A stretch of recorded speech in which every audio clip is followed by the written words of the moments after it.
On the microphone, Itogela Official Rose D, nikiwa nimefumbata nyingi za kiburudani, nyingi za kihabari, kisiasa, burudani, yale yote ambayo yamekuwa gumzo mitandaoni. Basi undani wa matukio hayo na update mbalimbali moja kwa moja unaungana nami kupitia Official Biomedia na Rose D Official. Tunahabarika leo, tunaangazia Mange anatoboa siri chanzo cha kifo cha aliyekuwa waziri wa afya na mbunge Jenista Mhagama baada ya Dr. kudai moyo. Haya. Karibu sana mtazamaji wetu. Taarifa ya chanzo cha kifo cha aliyekuwa waziri wa afya na mbunge wa jimbo la Peramiho Jenista Mhagama imeleta huzuni kubwa miongoni mwa Tanzania na viongozi mbalimbali wa serikali. Na kwa mujibu wa maelezo yaliyotolewa rasmi, marehemu alipoteza maisha Disemba 11, 2025 akiwa anapatiwa matibabu katika hospitali ya Benjamin Mkapa jijini Dodoma, ambapo chanzo cha kifo chake kimetajwa kuwa ni maradhi ya moyo. Ufafanuzi huu umetolewa siku ya Disemba 13 na katibu wa bunge Baraka Leonard alipokuwa akisoma wasifu wa marehemu katika misa takatifu ya kumwaga na kutoa heshima za mwisho iliyofanyika mbele ya Rais wa Jamhuri ya Muungano wa Tanzania Dr. Samia Suluhu Hassan pamoja na viongozi wengine mbalimbali wa kitaifa, wabunge, ndugu, jamaa na marafiki wa marehemu.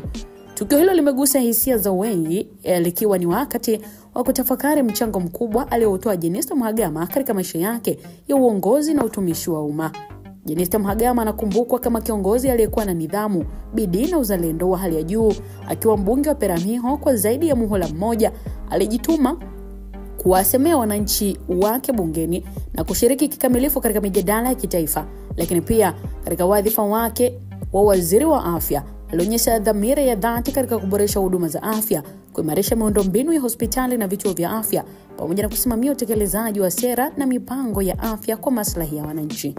Kifo chake cha ghafla kimeacha pengo kubwa si tu kwa familia yake, bali pia kwa serikali, bunge na taifa kwa ujumla. Maradhi ya moyo, kama ilivyobainishwa, ni changamoto ya kiafya inayowakumba watu wengi duniani, na tukio hili limeibua tena mjadala mpana kuhusu muhimu uchunguzi wa mara kwa mara wa afya hata kwa viongozi na watu wenye majukumu mazito. Katika misa ya kumwaga, viongozi na waombolezaji walitoa salamu za rambirambi, wakikumbuka marehemu kama kiongozi mnyenyekevu, mwenye ushirikiano na aliyeweka mbele maslahi ya Watanzania. Taifa linaendelea kumwombeleza Jenista Mhagama, likitambua mchango wake mkubwa na kuenzi kumbukumbu ya maisha yake ya kujitoa kwa ajili ya huduma kwa jamii na nchi.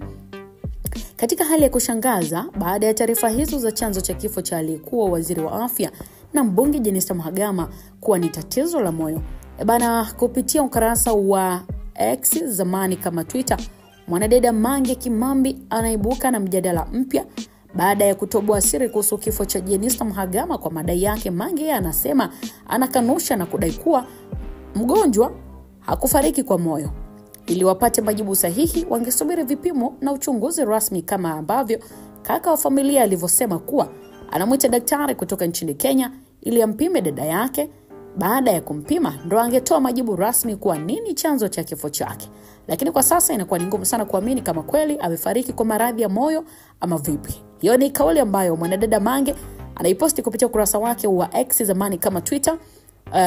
Na mara tu baada ya chapisho hilo la Mange, wadau wanaibuka na mjadala na kuanza kumkosoa Mange kuwa ameshindwa kuchochea maandamano. Sasa anaamua kutumia ukurasa wake wa Twitter ama X kusambaza habari za uongo ili kuchafua watu. Lakini wadau wamemhakikishia Mange kuwa kwa sasa kiukweli Watanzania wamejawa na akili ya kutosha, hivyo basi hawatakubali kuendeshwa kama ambavyo alidhani kwamba angeweza kufanya. Hayo ni maneno ya wadau, mtazamaji, mara tu baada ya Mange kufunguka sasa hayo kuhusiana na kifo cha aliyekuwa waziri wa afya mbunge Jenista Mhagama.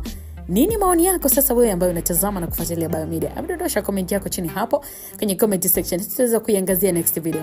Lakini pia I hope umeweza kuenjoy hapa ambako tumeweza kufikia hii siku ya leo katika story hii. Pia endelea kusalia nasi kwa kupata updates mbalimbali. Roho ya marehemu Jenista Mhagama ipumzike kwa amani.